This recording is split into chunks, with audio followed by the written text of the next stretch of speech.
clients and staff with Hamilton Business Phone Systems. Choose better and hire Hamilton at hamiltonisbusiness.com. Perch Merch is your one-stop shop for all your printing and promotional needs in Lincoln, Nebraska. They specialize in screen printing, embroidery, vehicle wraps, window wraps, print collateral, promotional products, and signage. At Perch Merch, they are committed to delivering high-quality products and exceptional customer service. Their experienced team of designers and printing professionals will work with you every step of the way to ensure that your vision is realized. Call for a quote today at 402-217-5212 or go to perch-merch.com. At Action Plumbing, Heating, AC, and Electrical, we're ready, reliable, and recommended. Water heater acting up or your sump pump on the fritz? Call Action.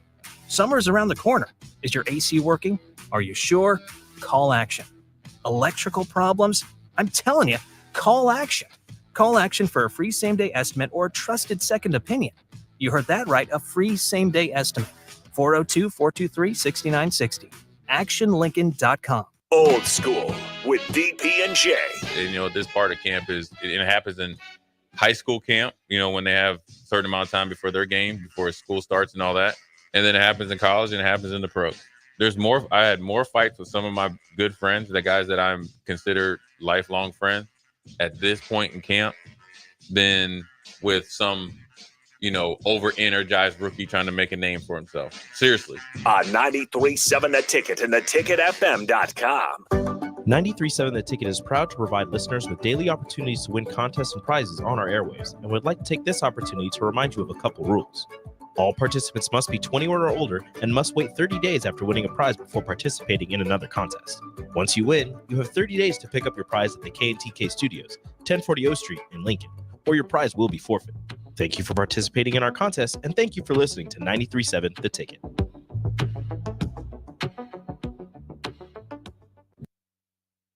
Coming at you live from the heart of Lincoln, America.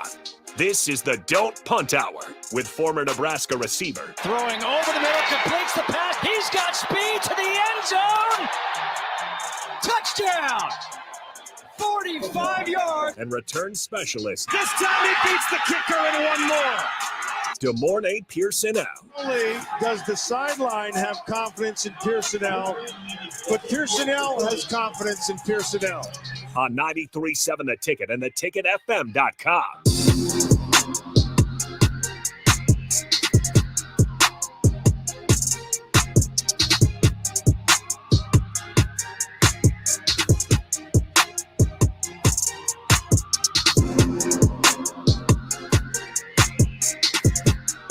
All right, welcome into the Dump Punt Hour. Harrison Arns on the ones and twos. As always, we got the former Husker, DeMornay Pierson-El, streaming in. As always, if you guys want to join in, we got NFL on the brick and mortar, but we're still streaming Facebook, YouTube, X, Twitter, whichever one you want to call it. If you got Allo Cable, Allo Channel 961.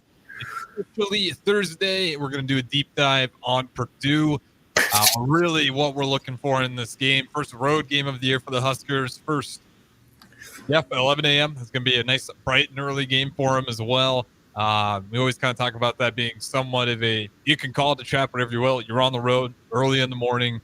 You got to be ready for it. Purdue, not the most intimidating team heading into this, but you never want to look past anyone, as we just found out with Illinois. DeMornay Pierson-El, how's it going on this Thursday? And then just give me your quick thoughts heading into this game, as Nebraska is a 10-point favorite heading in. It's going good, closer to game day, closer to the action. So, love that. Quick hits, hopefully the reset button has kind of been hit and you kind of stop smelling themselves just a little bit and kind of, attention to the details. Hopefully that's the type of game that we get and see. Kind of back to the basics, reestablish the baseline, get out of there with a confident 4-quarter victory. Yeah, and I think, it's fair to look back at Illinois. Is that a game where Nebraska's quote-unquote smelling itself, or you give credit to Illinois where coaching-wise they just did that much better of a job? They were prepared for it, and they had their guys second-guessing all night? Is it a bigger failure on us, or is it a great achievement on Illinois is what I'm trying to figure out? I think both. It's the same coin. It's heads and tails. But the coin's not going to land in the middle when you flip it. That's true, but I mean, both of it. But you still need a quarter to make a dollar. If you got four of them, you still need a one. That's whatever side it's going to be to add to the account. It's a mixture. It's a mixture of things. I would say it's more so self-imposed. And then what Illinois was just bringing to the table, it was just kind of the perfect storm. I think some things on the defensive side caused issues. I think some things on the offensive side, caused issues and problems. And it's not necessarily that it was them. It's no, your guys, necessarily. I don't want to say didn't show up to play, but it wasn't the best showing. We've seen you do and be dialed in on a way more explosive, high potent offense, and you didn't give up 10. You didn't give up more than 10 points to them. So the execution and expectation is definitely there. Guys just didn't show up, and I mean this like with a grain of salt. Just didn't show up to play and execute to 100% of what we seen them execute at a high rate. Yeah, and I know I pushed back on the coin analogy, but it is true that both things happened. Like, you give credit to Illinois for really exposing Nebraska's defense and actually showing chinks in the armor. At the same time, you look at the special teams errors, and then you have a missed touchdown pass. Guy was wide open. You have another missed touchdown that turns into an interception. Obviously, you missed the field goal. Overtime, you're still in it. You started off by just shooting yourself in the foot, multiple penalties. Like, things just kept adding up, and it's like, yeah, you guys aren't. I'm not saying you're not playing hard, but you're certainly not executing. I mean, penalties is the clear example of that. And then Dylan Raiola, he played a great game, but when it comes down to an overtime loss, you end up nitpicking because that's the separation of those small nitpick plays where momentum swung the other way. So, like, I still think Illinois is a good team. For sure. I rank them above Nebraska simply because they beat them. But I think if you simulate that games, Nebraska probably wins it, 6 or 7 times out of 10. Easily. I just think Illinois got the better of them that day. A quick turnout Friday game. Nebraska's going to get used to it. And even though you're home, I think Nebraska did not come to play the way they normally execute. Again, guys were flying around.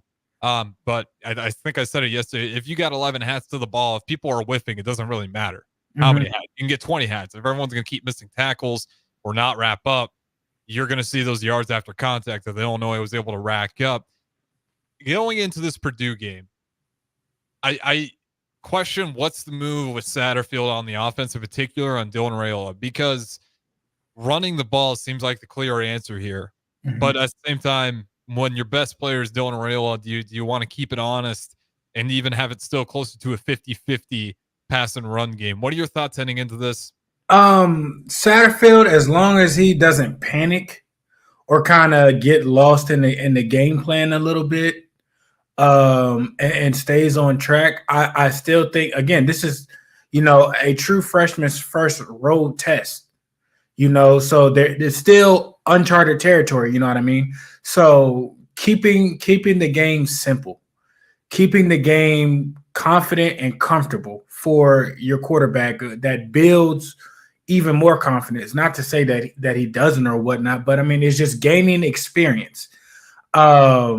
He hasn't done this before at this level. It's never been, not that it hasn't been done, but he hasn't accomplished it before. You know what I'm saying? So you go in there, you don't try and do too much.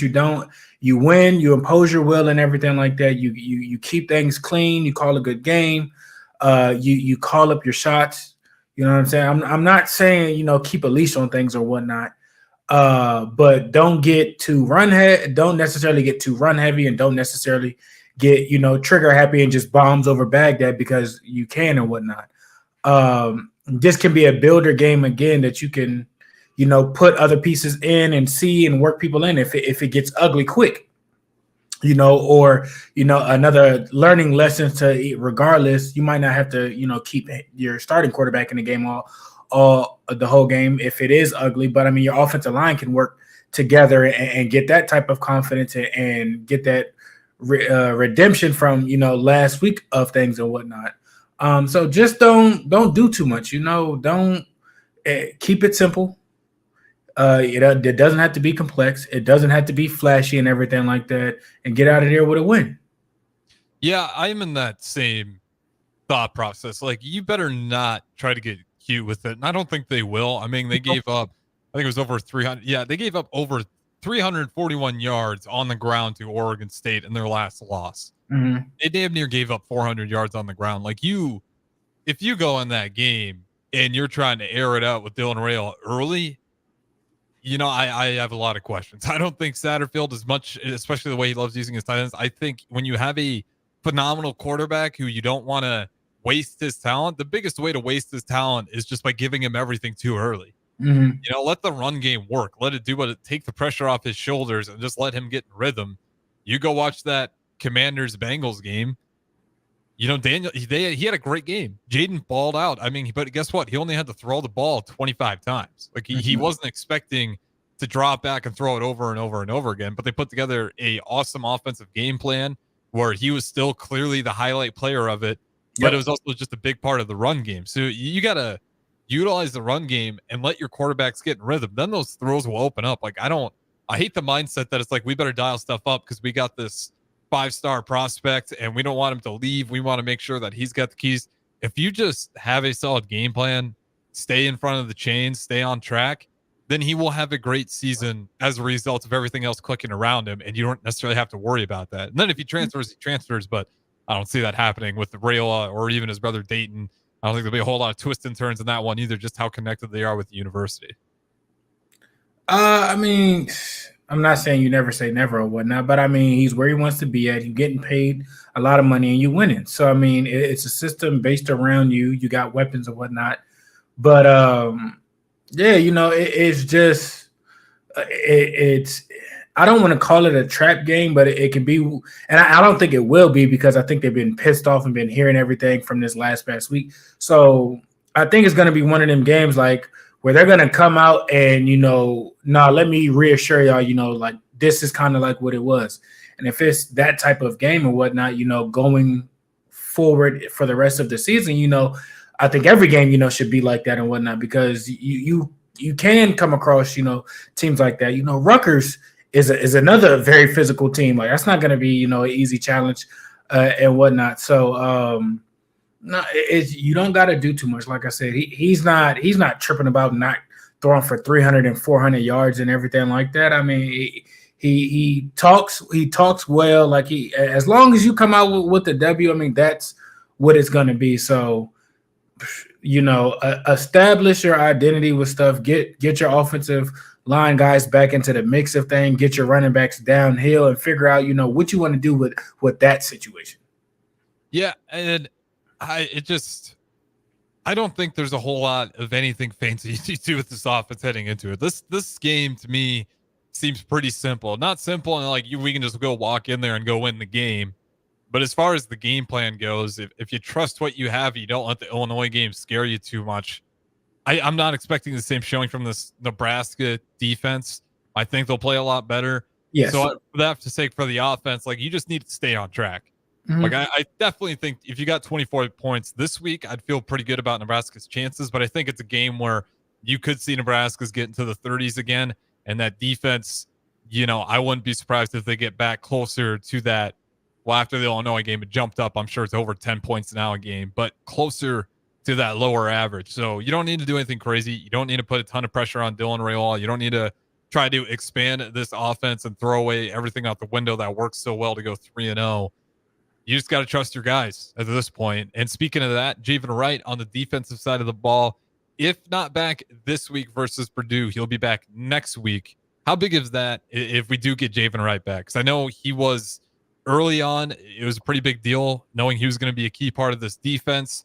They looked good without him. But I will say in that in that Illinois game, that edge was not set.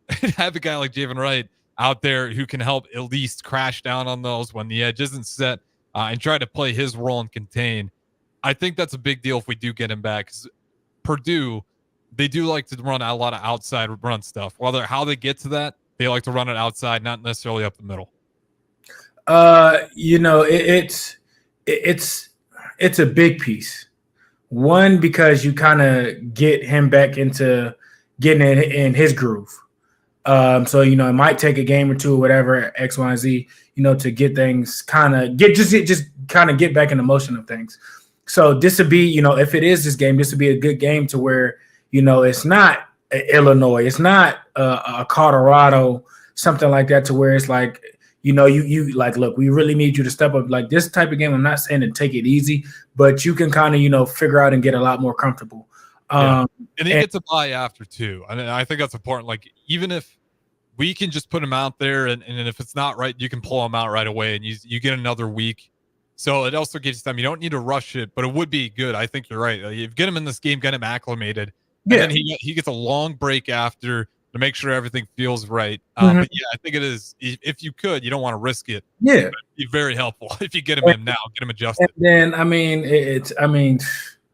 I speaking from experience, rushing back a little too early from injured and everything like that, and maybe listening to kind of the outside noise or people not necessarily, saying, hey, we want you to come back and everything like that.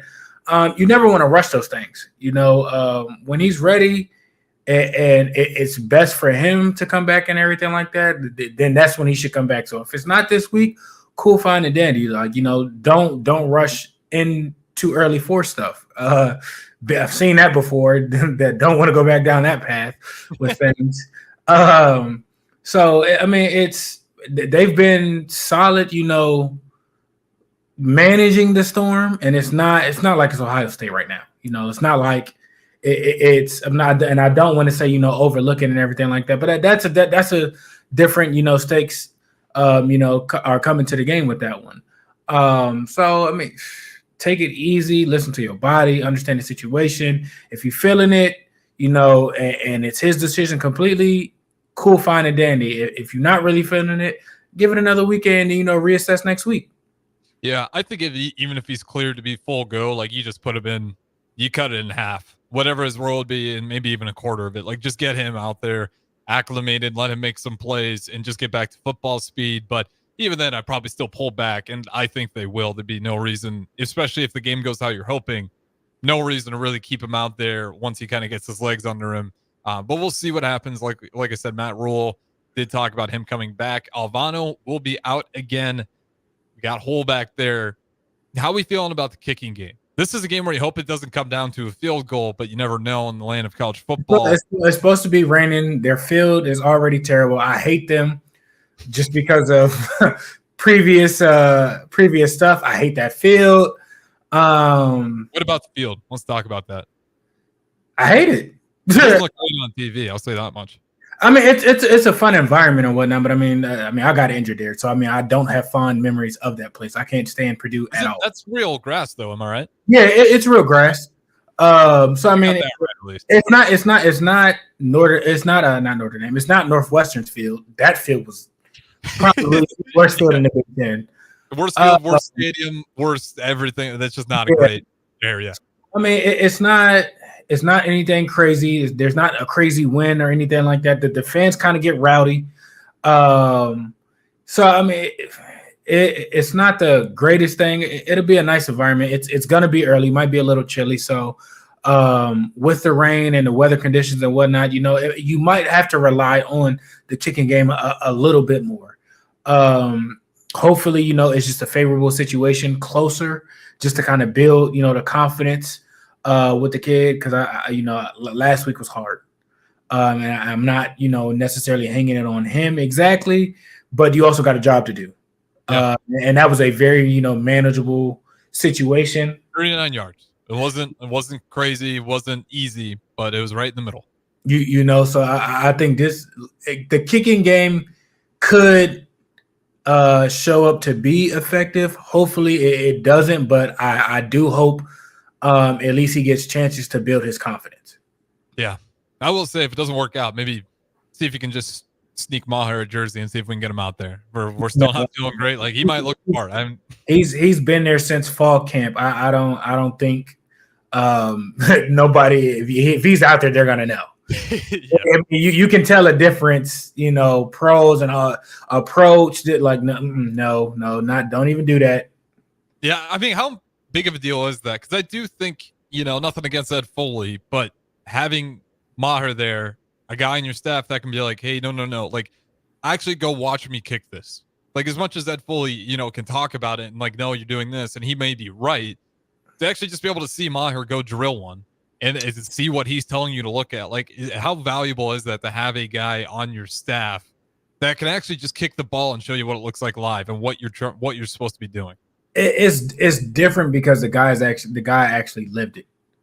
That he can actually and he's had slumps. He's been fired from teams. He's been picked up. He's won any and every situation you can think of. He had the full roller coaster. He had to fill the shoes about dinner. I mean, he what he did in college and whatnot to get out of ruts and whatnot. Like, he can coach you through it all because he's experienced in a different way from a coach that just seen it or can like kind of talk to you. He actually lived it. So you might hold on to his words a lot heavier than your position coach, because you're a specialist. It's different. You know what I mean? And he's got paid. He's been in the league for quite a long time. About it and whatnot. So his words carry more weight. Per se, when he tells you torque your body this way, or keep your eye at this, or find something to pick out, or your approach, shorten up your steps, or maybe take an extra step longer to give you, more room to generate power or something like that. It's different hearing that from him versus, somebody just throwing a tennis ball at the wall and it's like, well, that really don't work, or I don't really understand. It doesn't translate.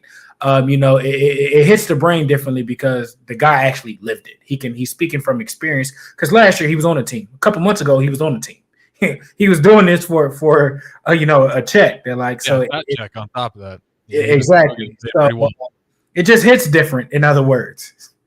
Yeah, and I think it is important too. Like, even like you said, like, say he is telling you to do stuff, maybe the words lay heavier, and even then, if you keep messing it up, like, he can go do it. Like, no, look at how my foot is, look at how explosive, how much torque I have on it. Like, he can just go quick show you, like, no, this is what it's supposed to look like. Then show you the film. This is what you look like. Look closer to me. I got to the NFL. He has a different eye from it, so he might be able to pick out something quicker, sooner, or small stuff that might take, a position coach a little bit longer to get, or something like that. Your eyes are off, your hips are off, your shoulder's not square. Line your hip up, a step and a half this way, that way. It's the small tangibles. It's the game within the game that I'm not saying that coach doesn't know, but it's a different way of getting to a better result. Yeah, and if you're at Foley too, it's nice to have that free time, because you got some other parts of the special team that could certainly use some work. And the kicker is, like, again, you kind of mentioned there's only so much you can do and show them, and it's a lot of just repetition. And to have, Ed Foley, he can only say so much, but they got to just do it, repetition, and get it down to muscle memory. So to have Maher there, being able to kind of take that role and be with those guys consistently, make sure they're getting it right. And then, obviously that's going to open up time for Ed Foley, and we've seen some leaky coverages. So you got to imagine that's a good thing. All right. With that being said, we'll throw it to break here. On the other side, we're going to dive a little bit into the keys of victory. Purdue, Nebraska, coming up this Saturday, 11-game first road game for the Huskers. Don't go anywhere. We got the former Husker himself, Pierson-El. We'll talk to you on the other side. It's game on at Elway Power Sports of Lincoln, Nebraska's premier Sea-Doo dealership. Score up to $300 off or a free 2-year warranty on 2024 Sea-Doo Sparks, and $500 off or a free 2-year warranty on all other brand new 2024 Sea-Doos. Rule the streets on an Indian motorcycle with customer cash and trade-in credits up to $2,000 during the month of September. On or off-road, Elway Power Sports of Lincoln has you covered with a large selection of motorcycles and watercraft in stock at their new 27th and I-80 location. Hurry in, the clock is running down. Empower a child today with the Teammates Mentoring Program. Hope is only a conversation away when you choose to share your talent, time, and heart with a child. Together, you can build a relationship based on strengths and chart a brighter future, 1 week at a time. Find out how you can be a mentor by visiting LincolnTeammates.org. Become what you needed as a kid by joining the Teammates Mentoring Program today. Nebraskans are proud of their public schools. Hi, I'm Tim Royers. As a Nebraska Teacher of the Year, I traveled across the state and saw the value public schools bring to our communities every day. They're where our kids get the skills and opportunities they need to succeed. They're where families come together to enjoy a musical, cheer for our teams, talk with teachers, and build trusted relationships. Strong public schools create strong communities. Sponsored by the Nebraska State Education Association, aired by the Nebraska Broadcasters Association and this station. Hi, Sean Callahan here for Koppel Chevrolet GMC, and Truck Month is back. We have absolutely gigantic savings right now at Koppel. They are offering $12,500 off on select new pickups. That is not a mistake. You heard right. $12,500 off list price right now on select new pickups. Those discounted units, though, will not last long. These are all manager specials. You have to come in now, so hurry in down 144th Street or shop online at koppelcars.com. You'll be glad you did. Stock number G35609. 93 must trade. Hi, my name is Molly Party. I'm a realtor with MP Dodge Real Estate. I'm a newly licensed agent and considered numerous brokerages before deciding on MP Dodge. I chose the company that gives me the most support in my new career, plus guidance and encouragement along the way. MP Dodge has a unique mentoring program for new agents. It's helped jumpstart my career and has a supportive management team and administrative staff. So if you're contemplating a career in real estate, look no further than MP Dodge. It will be the best decision you make. Still using that old, outdated office phone system? You need better. At Hamilton, we offer solutions for the modern office. Whether you have an office full of staff or your employees work remotely and are on the go, seamless call handling is important. Elevate your communication and connect seamlessly with clients and staff with Hamilton Business Phone Systems. Choose better and hire Hamilton at hamiltonisbusiness.com. Perch Merch is your one-stop shop for all your printing and promotional needs in Lincoln, Nebraska. They specialize in screen printing, embroidery, vehicle wraps, window wraps, print collateral, promotional products, and signage. At Perch Merch, they are committed to delivering high-quality products and exceptional customer service. Their experienced team of designers and printing professionals will work with you every step of the way to ensure that your vision is realized. Call for a quote today at 402-217-5212 or go to perch-merch.com. At Action Plumbing, Heating, AC, and Electrical, we're ready, reliable, and recommended. Water heater acting up or your sump pump on the fritz? Call Action. Summer's around the corner. Is your AC working? Are you sure? Call Action. Electrical problems? I'm telling you, call Action. Call Action for a free same-day estimate or trusted second opinion. You heard that right, a free same-day estimate. 402-423-6960. ActionLincoln.com. Old School with DP and J. And, this part of camp it happens in high school camp, when they have a certain amount of time before their game, before school starts and all that. And then it happens in college and it happens in the pros. I had more fights with some of my good friends, the guys that I'm considered lifelong friends at this point in camp, than with some over-energized rookie trying to make a name for himself. Seriously. On 93.7 The Ticket and theticketfm.com. 93.7 The Ticket is proud to provide listeners with daily opportunities to win contests and prizes on our airwaves, and would like to take this opportunity to remind you of a couple rules. All participants must be 21 or older and must wait 30 days after winning a prize before participating in another contest. Once you win, you have 30 days to pick up your prize at the K&TK Studios, 1040 O Street in Lincoln, or your prize will be forfeit. Thank you for participating in our contest, and thank you for listening to 93.7 The Ticket.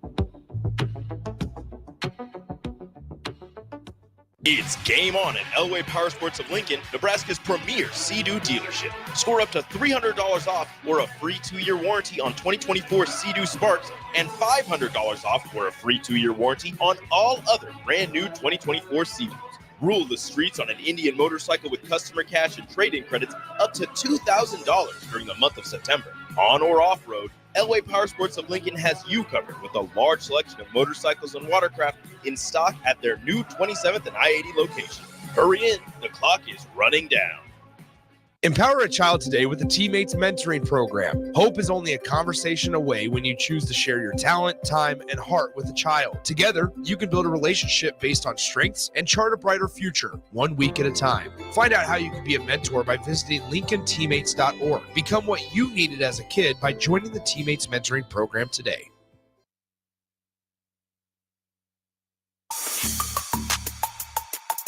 This is the Don't Punt Hour on 93.7 The Ticket and theticketfm.com. Here is your host, DeMornay Pierson-El. All right, welcome back in. Don't Punt Hour with the former Husker, DeMornay Pierson-El, streaming in. If you guys want to join in, use the streams, use the text line. With that being said, we're going to talk some keys to victory here for Nebraska versus Purdue. First road game for the Huskers.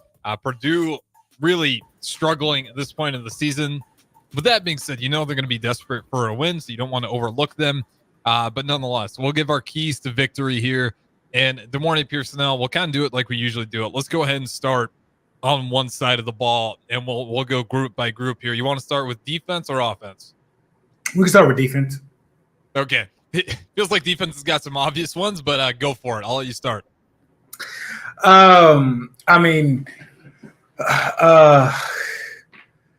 Early on, like, and I don't want to sound negative or bad, like when I say this, they can't play selfish ball.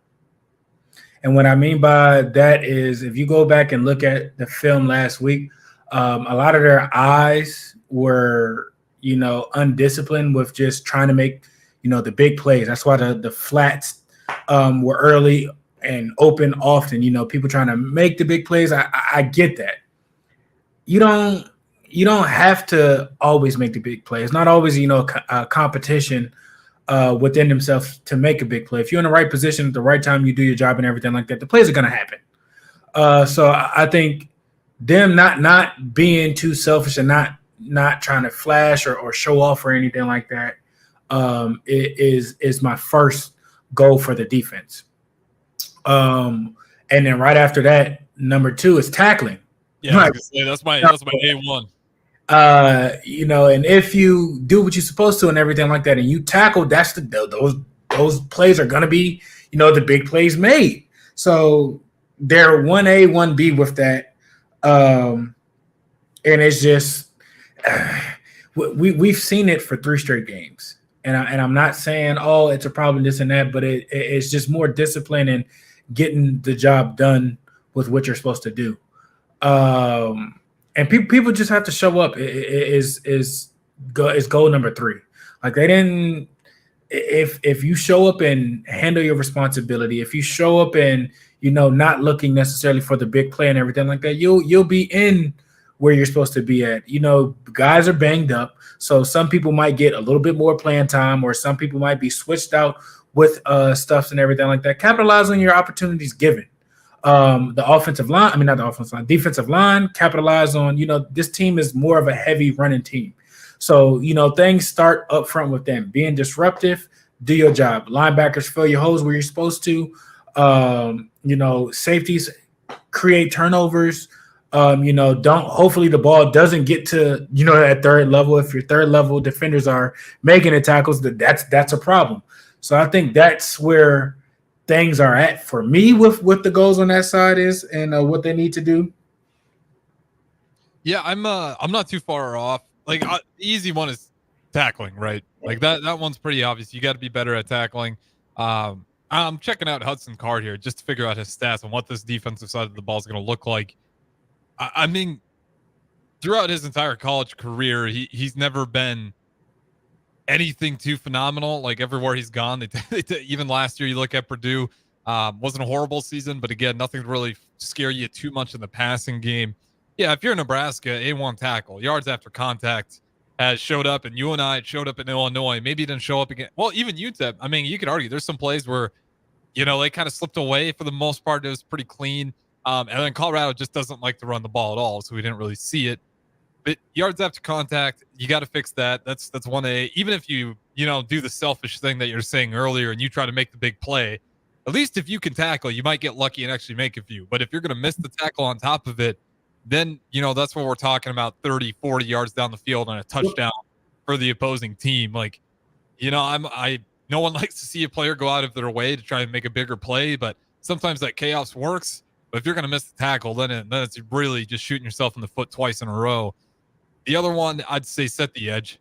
That was way too easy for Illinois to escape anytime outside. You knew Luke Altmaier, that's all he was going to want to do as well, is just keep bouncing everything to the outside. And even then, you were still finding wide receivers wide open in the flats. I don't know if they were sucking up too much trying to stop Luke Altmaier from possibly scrambling upfield, but just wide open guys. And then, communication seems like obvious, but it definitely felt like it was lacking in Illinois. I don't know who the vocal leader on that defense is. I'd imagine they got a few of them. Isaac Gifford is probably the most likely suspect.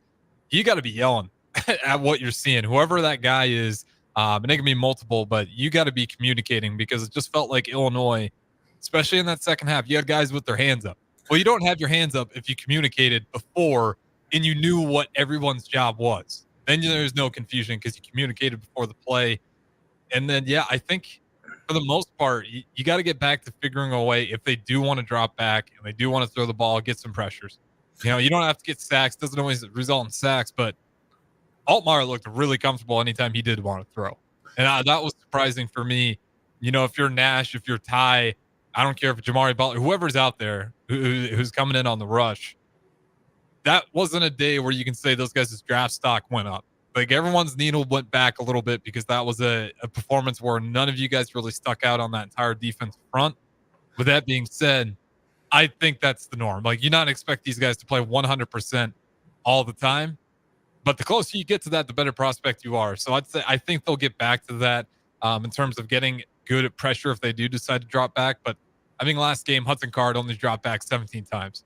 Like, they're not going to do it a lot. The main emphasis is going to be stopping the run. And how good do you feel about Nebraska's ability to just shut down the run early? Because there's been opening drives for just about all these teams where they've gotten some really good success. UNI, that's where they got some success. UTEP wasn't first drive, but it was early in the game after we scored. They quick go. And then obviously Illinois right off the bat, they put 7 on the board in a hurry. So it's big for me, stopping that initial drive and putting your foot down. Purdue is going to use a lot of motion. So eye discipline and assignment and communication is going to be big this week. With that being said, Purdue wants to run the ball. They don't really want to throw the ball. That's not their identity. So I think we will play a lot closer to the ball. You may see a uptick with blitz or trigger happy people just being around the ball, just because that's their bread and butter. So I think with that being said, it's like it kind of like, okay, what kind of type of game it is with Illinois last week. They could have did both. Their quarterback is consistent. He's not going to put the ball in trouble. This week, it's a little bit exactly opposite. They're not really, really strong throwing the ball. That's not really, what they want to do and whatnot. They kind of want to catch you off, not off guard, but kind of have you play slower because of the motions involved with their offense. But I think you'll see a lot more people, honestly, triggering in the backfield. I think you'll see a lot of things closed, a lot of gaps, or a lot of runs closed fast, because it's going to be one of those games where those extra defenders, those safeties, those outside linebackers, this, like I said, this might be a game to where the blitz might be on the uptick just a little bit to kind of sniff that out. Yeah, and with Hudson Card, this is a game where he's probably anywhere between 15-20 on attempts if things go right for Nebraska and he's not on the field a bunch. And that's a couple more throws in there, maybe from a trick play. Like, I'm not going to be surprised if Purdue says, you know what, we are getting killed and trying to run the ball. Our passing game is not working. We don't have the confidence in Hudson Card. Let's just try to get a wide open trick play. Let's try to get an easy one just to get it first down chain moved. I think this is one where the defense just stay disciplined and communicate. They're probably going to have a wrinkle in there if things start south and they're unable to run the ball at all. But I will say, Devin Mockabee is going to be the guy to watch for Purdue, as last game he rushed for 168 yards on only 16 carries. All right, that's a nice stat line to go for Mockabee. And Nebraska's faced him before, and he also ran all over Nebraska last time. So this is one where you got a little bit of chip in your shoulder. You can't let this guy take over the game again and keep your offense off the field. Do your part there, stopping the run. As far as the defense, I think that's really all I got. Purdue isn't going to do a bunch of crazy things to throw you off. Maybe, like I said, a couple trick plays, but if you can stop the run, you're in good shape. How much do you trust this Nebraska defense to be able to stop it? Can we get Mockabee in particular under 100 yards rushing? I think that would be the goal. I mean, I do have trust in them. I think that's definitely within their capabilities. I think because that's a win, right? If Mockabee doesn't hit 100 yards, I mean, most likely you probably win the game if that's the case. Yeah, pretty much. I think Tony will have them fired up. I think Rule.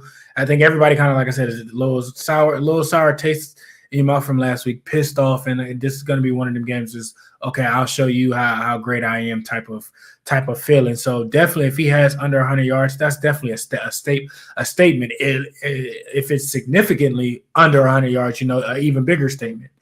But they're definitely going to be humming and ready to play. Oh yeah, one thing about Purdue. You look at their past, maybe not as much as recent years, but they've kind of had the title of knocking off the heads of some of these ranked opponents when Purdue isn't supposed to be that good.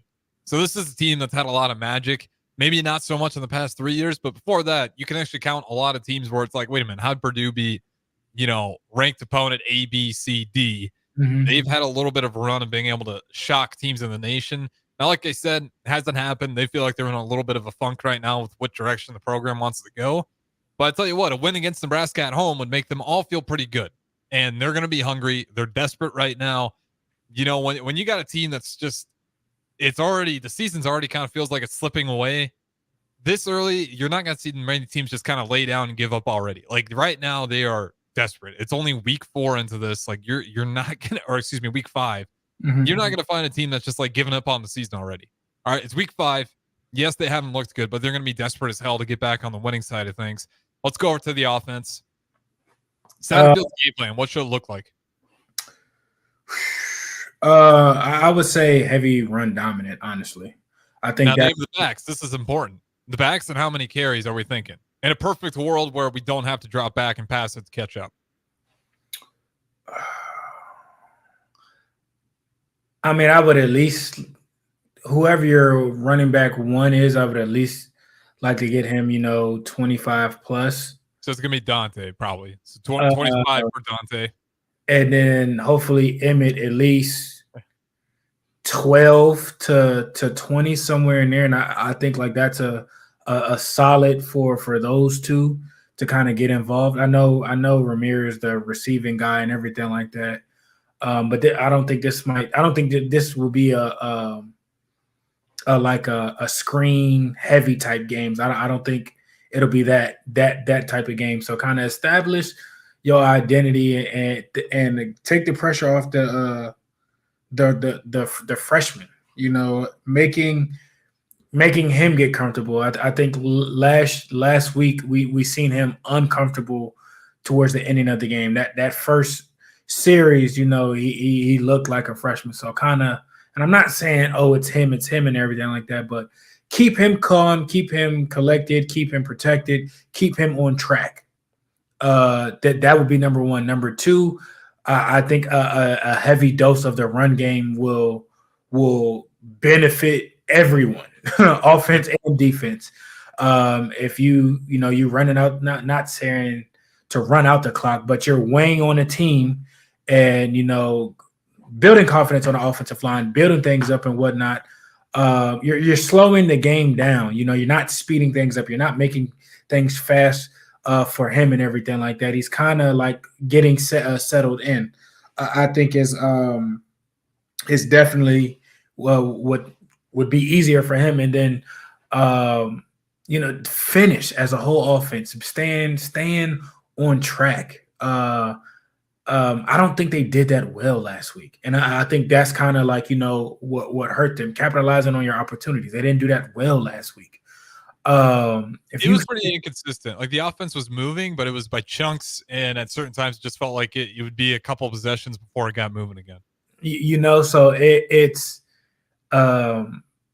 finishing drives. Like it's not having the ball and controlling the clock is one thing, but you also got to put the points up. You also got to finish those drives. You also have to finish, those late pushes in those quarters or whatnot. Even if it is a boring game, even if it is, tired or whatnot, like you got to finish. And I know he says that a lot and everything like that. Well, finishing is finishing the ball in the end zone, putting some points up, finishing drives, and making sure that your job is done. Each drive you go out there to finish your job.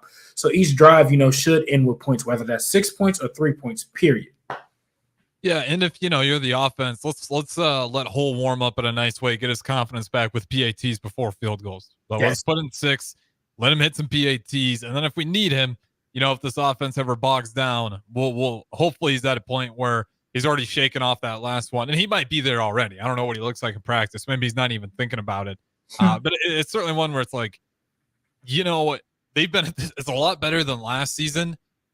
But there's been some certain situations where it's like, man, you got to get 6 there.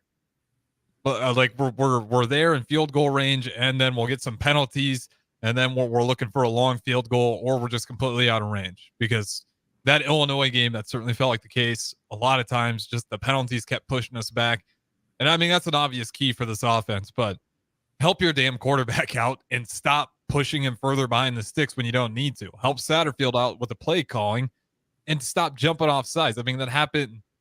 I thought that was kind of gone because last year, despite all the movements and injuries on the offensive line, you really saw the guys play really well on sound and a very low amount of penalties compared to years prior. Mm-hmm. This season, you're a bunch of juniors and seniors. I know you got some injuries, but we're not talking entire line swap. Like, you guys have to be leaders and stop shooting your offense in the foot. Like, you've been doing it forever. Ben Hart's got 40 plus starts under his belt. You should never jumpstart anymore. Like, you have started over and over and over and over for this Nebraska offense. You've been a leader on it. You got to lead by mentally too, but you can't be getting caught with flags when you're the most veteran starter out there. Yeah. Stuff like that's inexcusable. And he'd probably tell it to himself, like, I can't afford to do that anymore. Actions speak louder than words, though. Like, you got to figure it out. Purdue, what's the environment like at Purdue? Does it get rowdy, especially an 11 a.m. game? What are you expecting? I mean, I wouldn't say it's anything that they haven't seen or something. I mean, anywhere you go, you're going to have hostility. It's a bland area.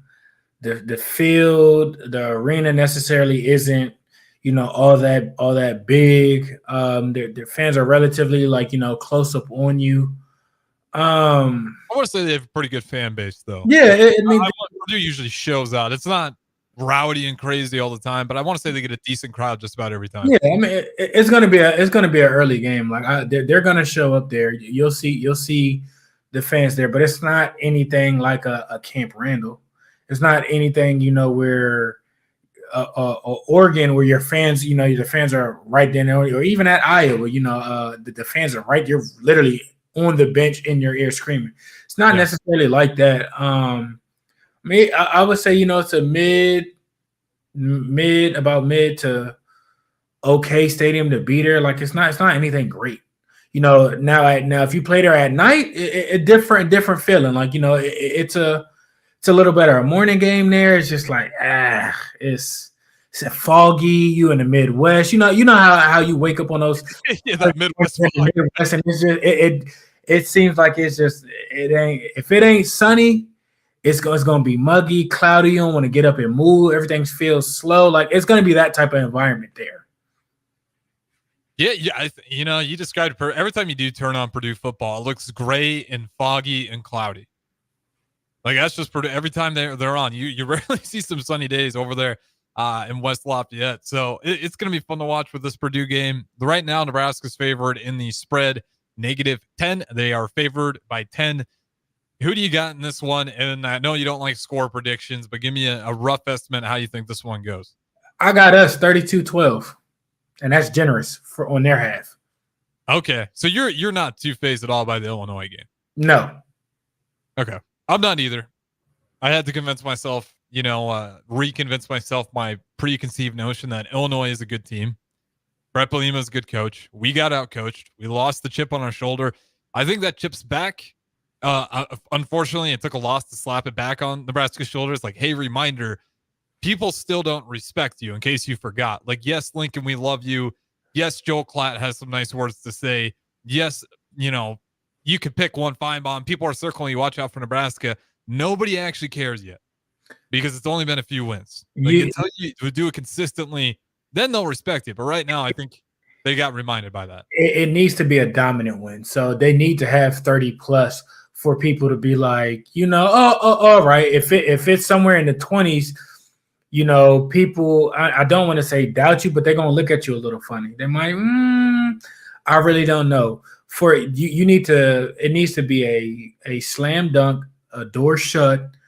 It needs to be a beatdown. You need to establish your dominance. You need to, even if it's 40 something. Oh, all right.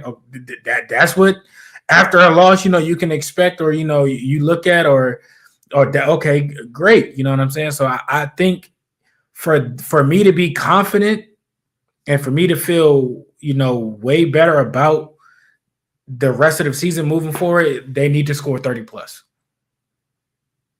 I like that.